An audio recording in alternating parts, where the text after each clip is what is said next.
2008년 5월 16일 인도 노이다의 잘바유 비하르 주택단지. 조용한 이른 아침에 정막을 깨는 비명이 울렸습니다. 소리의 근원지는 치과 의사인 라제시와 누프루, 그리고 그들의 외동딸 아루시가 사는 32번지였습니다. 비명을 들은 이웃들은 그 집으로 달려갔고 열려있는 문을 통해 안으로 들어갔을 때 놀라고 말았습니다. 그들의 외동딸 아루시가 주검이 된 채 침대에 쓰러져 있었거든요.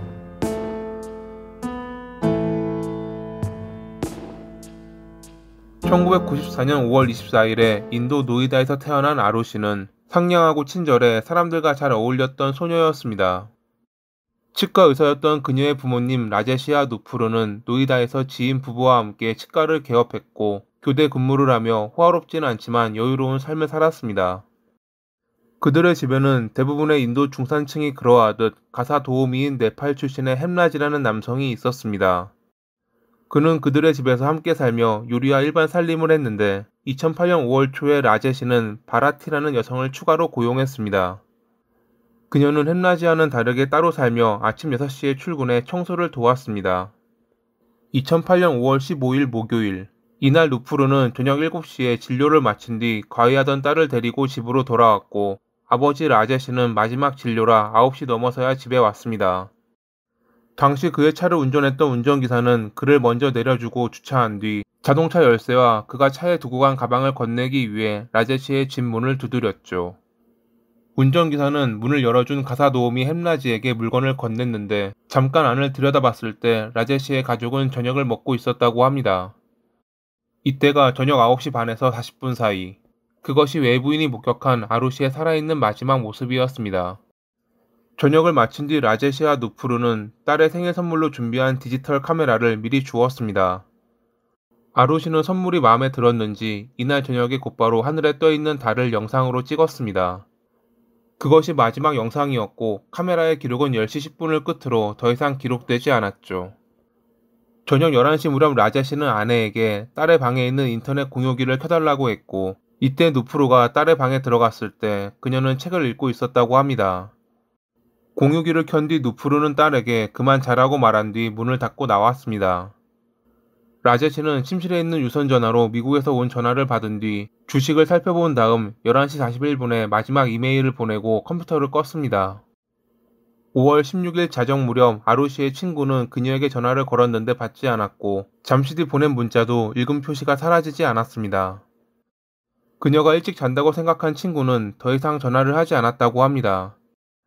아침 6시, 평소처럼 가사 도우미인 바라티가 집에 도착해 초인종을 눌렀습니다. 하지만 안에서는 아무런 대답도 없고 문도 잠겨 있었죠. 3번의 초인종을 누르고 나서야 안에서 누프루가 문을 열어주었습니다. 평소 문을 열어주었던 햄라지가 보이지 않자 누프루는 그의 핸드폰으로 전화했지만 받지 않았습니다. 이 무렵 일어나 거실로 나온 라제시는 식탁 위에 놓인 빈 위스키병을 보았는데 그들은 전날 술을 마시지 않았기에 이상하다고 생각했습니다. 아무 말도 없이 사라진 햄라지, 비어있는 술병. 이상함을 느낀 그는 곧바로 딸의 방으로 달려갔습니다.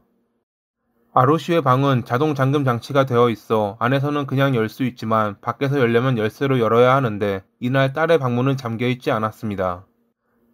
불안한 마음으로 방문을 열었을 때 그들은 사망해 있는 딸을 보고 비명을 질렀습니다. 이불 속에 가지런히 들어가 있는 몸, 따로 떨어져 있던 머리, 이마에는 무언가 둔한 것에 의한 상처가 남아 있었습니다. 비명을 듣고 주민들이 모여들었고 그들의 신고로 잠시 뒤 경찰이 출동했습니다. 처음 경찰은 사라진 햄라지가 범인이라 확신하고 그를 찾기 위해 노력했습니다. 옥상으로 이어지는 계단에 피 같은 붉은 자국이 있어 그들은 옥상으로 가려 했지만 문은 자물쇠로 잠겨 있었습니다.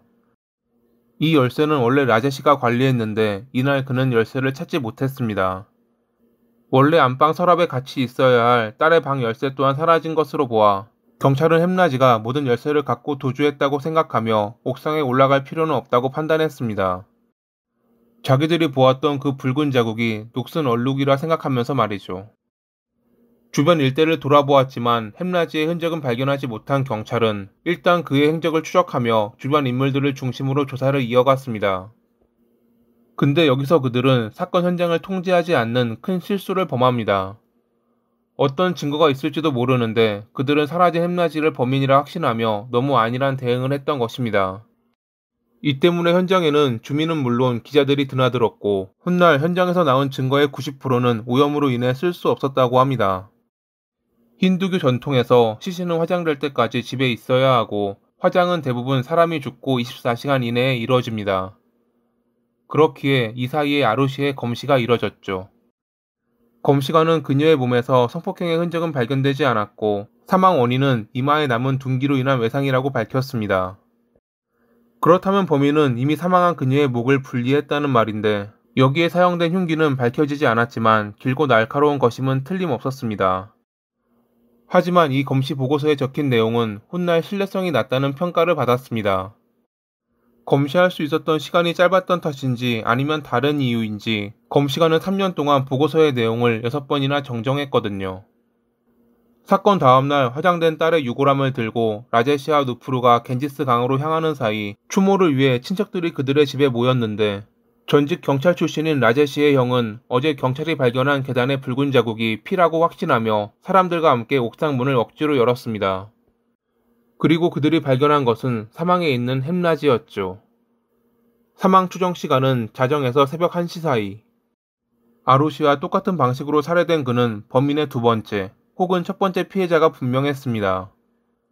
법의학팀이 출동했고 옥상은 물론 집 전체가 다시 조사됐습니다. 옥상에선 범인으로 추정되는 이의 지문이나 다른 증거들이 발견되지 않았고 앞서 설명해 드렸다시피 현장 역시 다른 이들이 드나들어 오염된 상태였기에 별다른 증거가 추가로 발견되진 않았습니다. 하지만 한 가지 이상한 점은 발견됐습니다. 아루시의 침대 매트리스가 사람이 누웠을 때 골반 부분 아래로 젖어 있었는데 막상 그녀가 입었던 옷은 젖어 있지 않았다는 것이죠. 법의학팀은 누군가 그녀의 소중한 곳을 닦은 뒤 바지를 입혀주었을 가능성이 있다고 생각했습니다. 만약 이것이 치정이나 다른 목적의 범행이었다면 범인은 그녀를 살해한 시점에서 바로 현장을 떠났을 것입니다. 그렇다면 누가 뭐 때문에 이런 번거로운 짓을 했을까요? 그들은 부모인 라제시와 누프루가 딸을 살해했을 가능성을 염두에 두었습니다. 명예살인이라는 명목으로 말이죠. 바로 옆방에서 딸이 그런 공격을 받았는데 잠에서 깨지 않았다는 점도 그들이 의심받는데 한몫했습니다. 경찰은 그날 햄나지와 아루시가 관계를 맺으려 했고 이를 알게 된 라제시와 누프루가 둘을 살해했다고 생각하며 체포에 신문했습니다. 하지만 어디까지나 추측일 뿐 별다른 증거도 없었고 거짓말 탐지기 검사도 통과하며 그들은 곧 풀려났죠. 그 다음으로 경찰이 의심한 이는 라제시의 직장에서 치과 보조원으로 일하는 크리슈나라는 남성이었습니다. 햄나지와 잘 알고 인근에 살았던 그는 가끔 놀러 오곤 했는데 그의 방을 조사한 경찰이 피 묻은 쿠크리를 발견한 것입니다. 인도에서는 용의자 신문 시 진실혈청이라 불리는 자백제 같은 약물 사용이 가능한데 법정 증거로 인정되지 않음에도 불구하고 당시에는 많이 사용됐습니다. 크리슈나 역시 진실혈청을 맞고 신문을 받았는데 당시 그는 다른 지인 2명과 함께 범행을 저질렀다고 자백했습니다. 곧 다른 2명도 체포돼 신문받았고 그들 역시 진실혈청을 맞고 범행에 대해 자백했습니다. 하지만 얼마 뒤 그들은 고문 때문에 거짓 자백을 한 것이라 주장했고 경찰은 신문 당시 고문은 없었다고 반박했지만 50일 뒤 별다른 증거를 찾지 못했다며 그들을 풀어주었습니다. 실제로 그들이 자백한 내용은 세밀한 부분이 달랐고 크리슈나의 집에서 발견된 쿠크리의 피는 동물의 피였다고 합니다.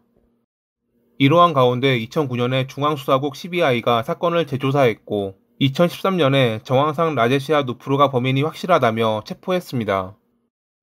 한번 같은 명목으로 체포했다가 증거 불충분으로 풀어준 적이 있었기에 다시 한번 대중의 관심이 쏠렸습니다. CBI 측이 주장한 것은 다음과 같습니다. 라제시가 이상한 소리를 듣고 딸 아루시의 방으로 감. 햄나지와 딸이 관계를 맺고 있었고 이에 화가 난 그는 골프채로 그들을 공격. 누프루가 왔을 때 이미 둘은 사망한 상태. 라제시와 누프루는 햄나지를 옥상으로 옮긴 뒤 범죄 현장으로 꾸미고 딸의 몸을 닦은 뒤 흉기를 다른 곳에 버려 증거를 인멸. 얼마 뒤 열린 재판에서 CBI는 라제시가 골프채로 그들의 이마를 공격한 뒤 치과에서 쓰는 수술용 칼로 머리를 분리했다고 주장했는데 변호 측은 이마에 남은 외상이 절대 골프채로 남을 상처가 아니고 치과에서 쓰는 칼의 칼날은 1cm밖에 되지 않아 절단하기에는 절대 불가능하다고 반박했습니다. 하지만 재판부는 2013년 11월에 CBI의 손을 들어주며 라제시와 루프르에게 종신형을 선고했습니다. 당연히 그들은 항소했고 대중들 역시 재판의 결과가 말이 안 된다며 비난하는 가운데 2017년에 고등법원은 CBI가 제공한 증거가 빈약하다며 의심에만 근거하여 유죄 판결을 내려선 안 된다는 말과 함께 무죄를 선고했습니다. 2018년 3월에 CBI는 대법원에 무죄 판결에 대한 이의를 제기했고 8월 10일에 CBI 항소가 인정되며 아직 이 사건은 현재 진행 중에 있습니다. 경찰의 안일한 대처, 오염된 현장의 증거, 이미 화장된 피해자, 이러한 상태라 아마 사건은 쉽게 해결되지는 않을 것입니다. 어떠한 형태로든 꼭 진실이 밝혀지길 바라며 이만 마칩니다. 오늘도 봐주셔서 감사합니다.